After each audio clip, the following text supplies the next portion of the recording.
Well, hello there, humans, hippies, earthlings, whoever you are, wherever you are, or whatever you're doing, and if you're lucky enough to be doing it too.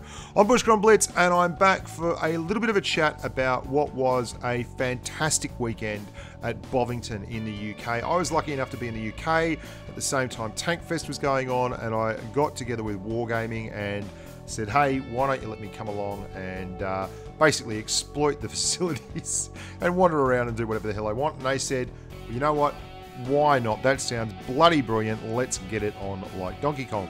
Went along that kind of route. There was a whole heap of stuff going on at Tank Fest. They had the tanks themselves, which was absolutely brilliant.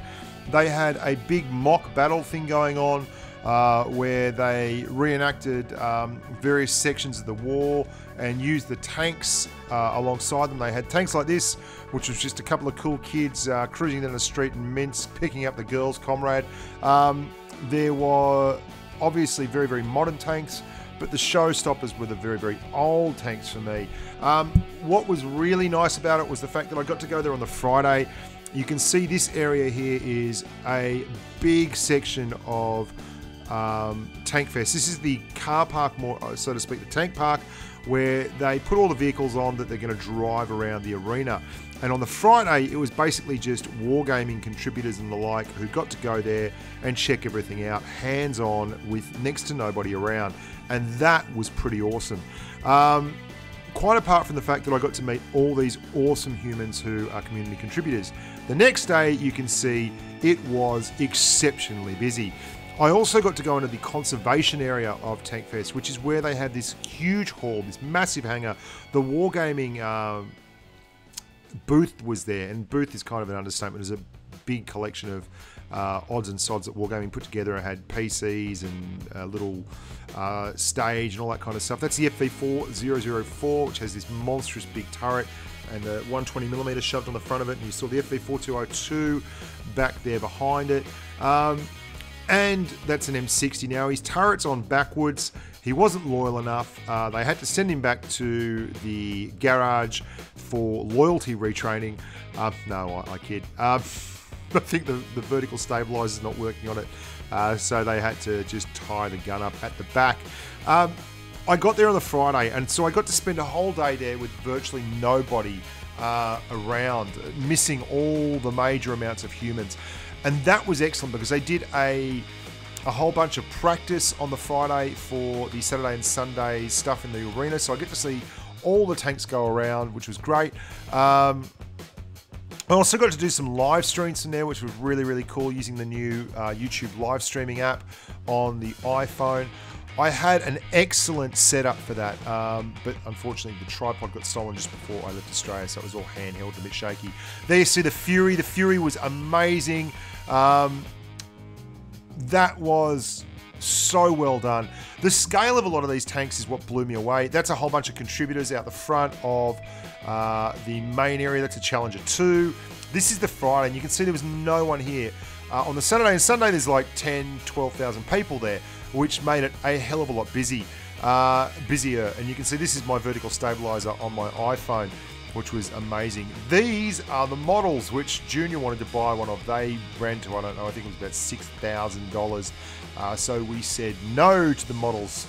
They're pretty cool though, aren't they? You can even see the little heads in that moving around. Armor Tech are the people who build them, and bloody lovely. The highlight of the whole thing for me was the tanks. The Tiger display was epic. Oh, there's me. I got to live stream using my YouTube app, which was pretty epic. Wow. This is some of the battles they were doing there, which were very, very cool. They also spent a lot of time and effort on the uniforms. You can see there, that's the French resistance fighters and some of the Tommies. T14, look at the armor thickness on that.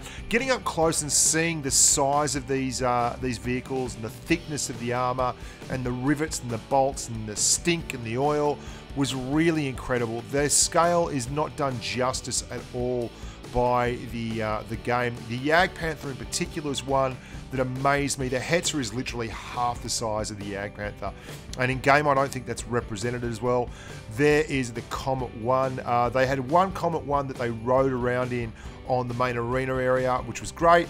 There's a Stug Life, choose the Stug Life, and the Comet 1 was epic, but they had another Comet 1 in the Tank Museum itself, and that was very, very cool. The Tortoise was probably the most surprising tank in terms of size. That thing is just phenomenal. I'm 6.5 foot tall, nearly 6'5", and I couldn't quite touch the top of that on my tippy toes with my very, very long arms, and look at that booty, absolutely incredible.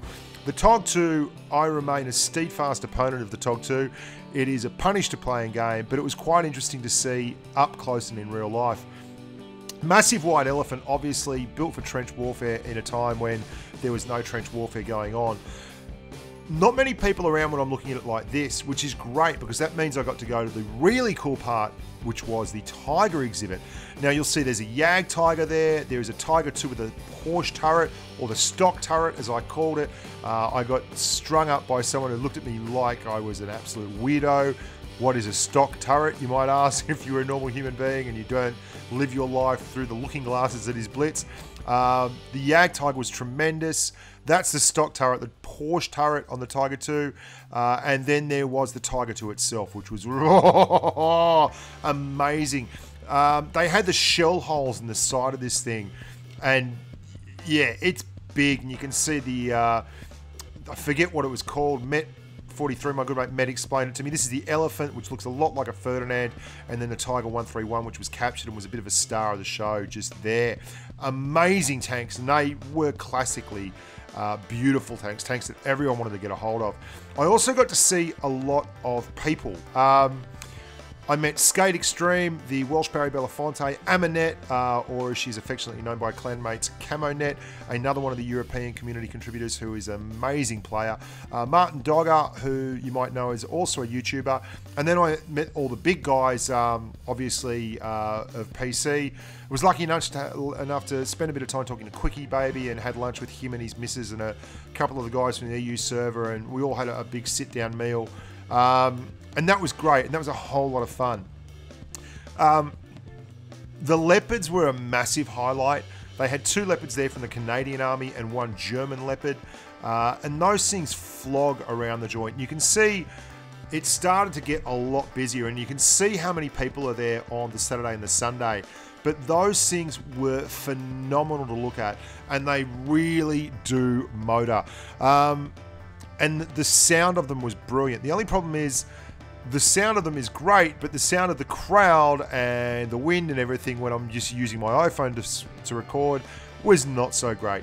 And the times when I did get to record and really do a lot of work was when I could live stream, and that meant that I was in the press area on the other side of the arena apart from this. And the live streams are all up there online. There's the Excelsior, loved the Excelsior. Very, very cool tank indeed. The live streams are all up online.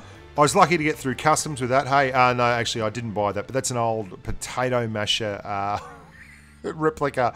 I'll go take you through some of the photos, which was great. I met Skate Extreme, obviously. This is Skate here. I snuck up behind him and gave him a cuddle, and his mate there. That was one of the players. I forget your name. I'm sorry, amigo. I did meet a lot of players. I met a few YouTubers as well, the one and only. Timster was there. Look at that thing. That's like a tank with a bridge on top of it, which is pretty crazy. Just a whole big bridge. I wish I had been able to see them put that thing up. It would have been bloody cool. That is a 152mm gun, and let me tell you, boys and girls, it is a fearsome looking thing to see a gun that big up close, personal, and in the flesh. They had a lot of really cool tanks there as well, like the Panzer III. That's the 3L. They'd just been so lovingly restored, and the attention to detail on these tanks was absolutely phenomenal. That's a T-34-76 that was a captured T-34, and it was in use by the Finnish Army, I believe. You can see the reverse swastika there on that one. Very, very cool. That one was on loan, I think. Probably one of the highlights for me was this tank coming up here, the Panther. The Panther looked absolutely spectacular and light years ahead of its time. Of all the World War II tanks, that thing looked like an absolute monster. It was really, really big. Really impressive gun. The armor thickness was pretty much amazing. The other one that was massive, that's me in front of the Jag Tiger. Absolutely giant tank. I mean, that's probably about, I don't know, 8.5 foot that I'm reaching up there. And that's the start of the muzzle going up. Centurion 1, the old stock Cent 1.